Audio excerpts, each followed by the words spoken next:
Here are my top 10 principles for teaching English or for teaching any language for that matter. So the first one is to pay attention to chunks of language.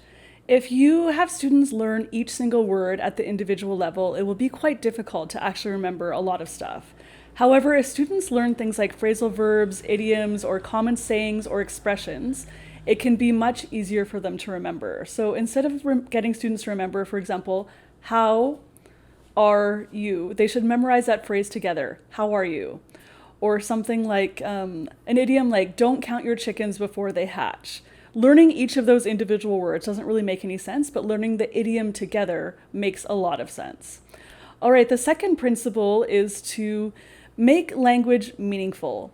So this means that students should be learning things that has meaning for them. So for example, if you are teaching a group of doctors, they don't necessarily need to know a bunch of language, say for like technical engineering and vice versa, that kind of thing. So find out what your students need to know and then teach them things that are relevant to them. The next one is to find out what kind of motivation your students have and tap into this intrinsic motivation.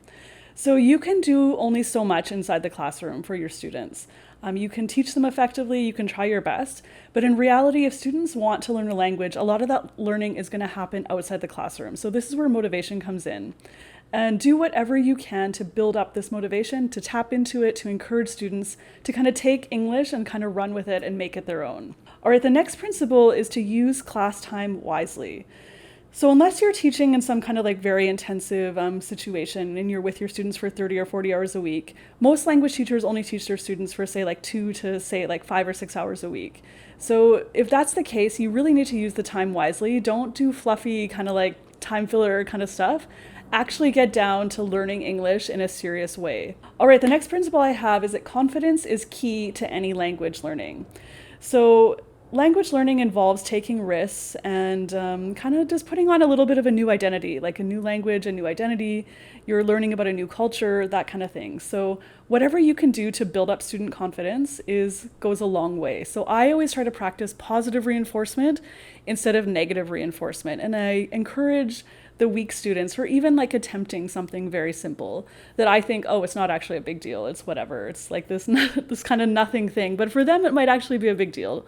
So I try to really encourage that in my class. All right, the next one is that students have to take risks in order to improve their skills. The only way you really learn how to play a sport or a musical instrument, a language, is through taking risks and making mistakes. And when making those mistakes, that's where the actual learning happens, if you have a teacher or a guide to kind of help you along with that process. So encourage students to speak and to be open about that and to listen to their classmates and just maybe get out of their like shyness. I mean, that's different in some cultures versus other cultures. I taught in Korea for many years and students were often very shy, but I did my best to kind of make a friendly, nice atmosphere where people could take risks and really just, not worry too much about that. All right, the next principle of teaching that I have is competence. So competence involves two kind of different things. So the first one is fluency, which is how fast you can talk or read or write, and then accuracy, which is like the correct word choice and your grammatical structures. So keep both in balance. I'm sure you've met some people who spoke another language very well, in terms of grammar and vocabulary, but they spoke so slowly that it was painful to talk to them. On the other hand, you may have met people who spoke very, very quickly, but you didn't actually understand anything they were saying.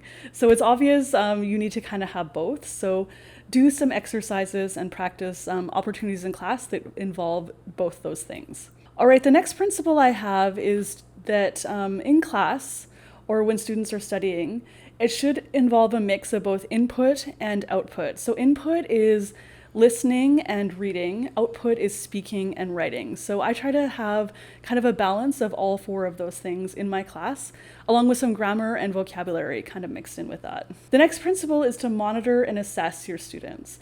This can happen formally in terms of like a test, or it can happen just kind of informally when you're walking around the class during an activity and seeing what kind of mistakes students are making and giving a little bit of feedback. So the best teachers are doing this constantly. listening for what mistakes students are making, and the ones that I listen for the most are ones that multiple students are making.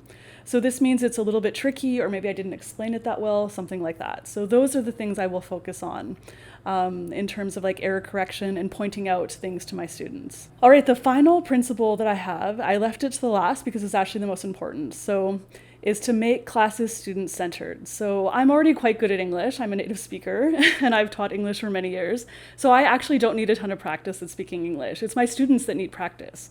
So by that I mean students should be doing the hard work in class, not me. So I set up activities and games and teaching sessions where the focus is on the students and they really have to be thinking and interacting and doing a lot of work in English by themselves, with their partners, in front of the whole class. That kind of thing. So just whatever you can do to set up activities that focus really on the students doing the work and not you, that will be the key to language learning success for your students. Okay, so those are my top 10 principles of language teaching. I hope you found that helpful. Please hit like, subscribe, and be sure to check out my book, ESL, EFL, Teaching Practice and Methodology by Jackie Boland. You can find that on Amazon. I'll put the link right there. Okay, catch you next time. Bye, everybody.